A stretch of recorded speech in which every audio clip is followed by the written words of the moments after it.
Michael Myers took our dreams and turned them into nightmares. The original John Carpenter film is so meaningful to me as just a movie lover and as a kid that was literally tormented by this horror movie. I love this franchise. There he is. There are so many die-hard Halloween fans. The fandom that is with this film is real, and it's huge. He creeps, he kills, he goes home. And that's where we're going. I get fan notes. I read it all. Did Michael kill again? This kind of worship of the villain is curious. I don't want to see slow-mo kills. I don't want to see a total bloodbath. Give me a bloodbath. What does the audience want to see? What do I want to see? The answer is I want to see Michael and Laurie tussle one last time. It's been an evolution. It's about finding a unique journey to build toward that ultimate climax. He's waited for me. I've waited for him. Halloween 2018 allowed David to play in the John Carpenter sandbox. You and Allison should not have to keep running. Halloween Kills was balls to the wall with splatter and gore. We made our explosive Michael Myers opera. He's the shark driving the story. It is purely a film for the slasher fans. People who are like, I want to see more Michael killing. Well, you got it, you know? And then with Halloween Ends, in a lot of ways we started with the ending. How do you want to say goodbye to these characters? Hi, boys. I'm about to get the shit kicked out of me. It stops here. We see this. Go into the thing. Yes. That fight has to make sense. It has to be relevant. It has to be powerful. It has to be emotional. Is the blood on the floor and on him? Does he put up more of a struggle when he's taking the mask off? But you don't want the entire story to just service that fight. You don't want to just like a bunch of close calls and all of that kind of shit. You want to tell a meaty story that thematically ties into the nature of Michael Myers. You should surrender to that feeling you had the first time you ever looked into his eyes. I've read theories, I've read all of this stuff, and what I love is that absolutely no one is going to guess what the story is that brings us to that point. Because your boogeyman disappeared. They needed a new one. It's like I saw his eyes, Michael's eyes, in Corey. It's incredibly important to wrap up the trilogy with Laurie Strode. As the town turned in on itself, I made a promise not to let fear rule my life anymore. She's operating in a less fearful and paranoid way, and she's sort of an evolved version. New frame of mind, new house, new perspective. But, you know, it's a Halloween film, and, you know, that happiness isn't going to last forever. At the end of the day, the reason we're fans of Halloween is Michael Myers. That terrifying pale gray mask and the void behind his eyes. The idea of someone that you don't want in your house with a knife really sucks. Everyone else is kind of in his wake and in his path. It always comes back to Michael. We want to see the brawl, man. We want to see it end. You know, Halloween Ends, that's what we all asked for. The challenge is like, how do we bring those two together again?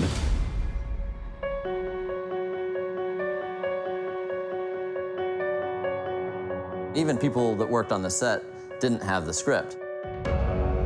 Part of the fun for me as an audience member is having the anticipation of something, but the mystery of something, the allure of what this chapter has to offer.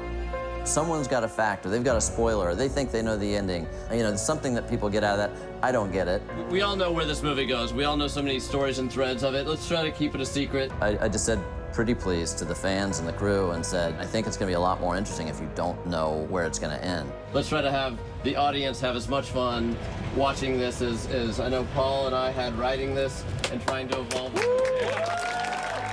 You know, we all learn the truth about each other eventually. Laurie doesn't see Michael coming. So the fight with Michael is unexpected, and it has to be like a street brawl. As long as it doesn't look like a movie fight, I will be happy. These characters aren't trained martial artists. They're normal, everyday, Haddonfield people that are caught in this extraordinary circumstance. So make it messy, make it dirty. To us is make it real. Rear back would be like this. It has to be brutal. And then it should look messy and raw. Man, it's a dance between James and Jamie. 3, 2, 1, action. This is the knife. This is your head. This is whatever this is.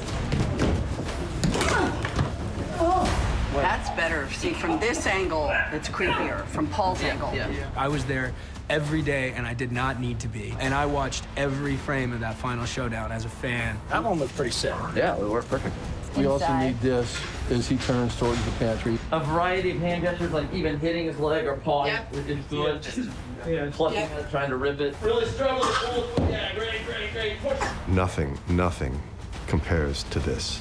This was just brutal. She took a freaking beating, and so did I. Sorry, I hit him in his knee. Sorry, Jim. You'll pull it out as he rises. It's coming with you. Yes, ready, sit up. See what I mean? I will go backwards. Man, we hit the ground and tussled and rolled. These are real. She did 99% of all of her stuff on this. Everybody gets their chance to get their ass kicked, you know what I mean? And then it's 3, 2, 1. Everything is breakaway except these 3 pieces right here. They wanted to pat her up, and she was like, no, my clothes are tight. You're gonna see them. I'm not gonna do that. Don't worry about it. In the slide. Anytime we feel like we might be pushing her too hard, she'd just be like, no, let's do this. I mean, I pity whoever picks on her in the street, because they got a cat by the tail. Oh, that's so good. Look at that shot. Look how good that is. You're just a man who's about to stop breathing.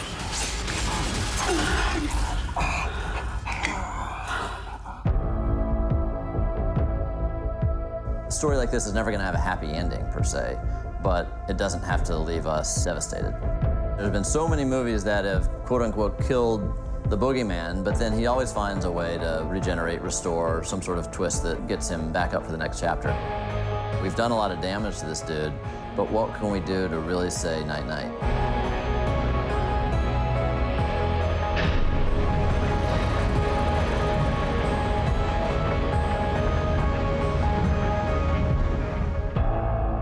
After I saw that, I went, oh, damn, man. Fans are gonna frickin' love this one. This is a movie that, to me, is a love song, a tribute to the fans. A love song to Laurie and Michael and whatever their fucked up relationship is. We all knew on the first one that something special was happening. The DNA of John Carpenter. This thing that was created and that David nurtured and that the other writers put on page. The essence of Jamie Lee Curtis. It's the evil that always existed and will always be with us. Just as Frankenstein's monster and Dracula and vampires and zombies find new ways to have their stories told, Michael Myers, he'll find a new way to show up in some other shape.